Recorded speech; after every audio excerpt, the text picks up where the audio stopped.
Mission Station on Space to Ground. Welcome to Space to Ground, your weekly look at what's happening on board the International Space Station. I'm Dan Hewitt. Just like that, a year has come and gone.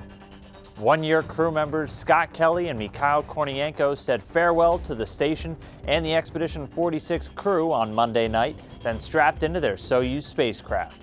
Joined by Sergei Volkov, they undocked at 8:02 p.m. Eastern to begin the short ride home.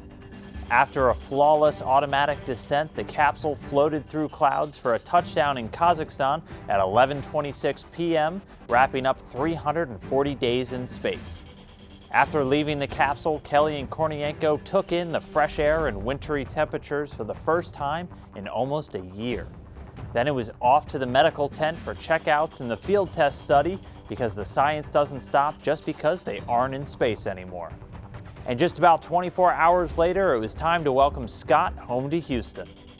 Friends and family gathered at Ellington Field along with Second Lady Dr. Jill Biden, NASA Administrator Charles Bolden, and others to await Scott's arrival. His plane touched down shortly before 1:30 a.m. Houston time, and a few minutes later, Scott was taking his first steps back in the U.S. in a year. After a short time to shake as many hands and give as many hugs as possible, he was off to astronaut crew quarters to begin a battery of tests and medical checks as part of the ongoing science mission and reconditioning process. He'll spend the next several weeks doing these tests and will still be giving samples up to a year from now.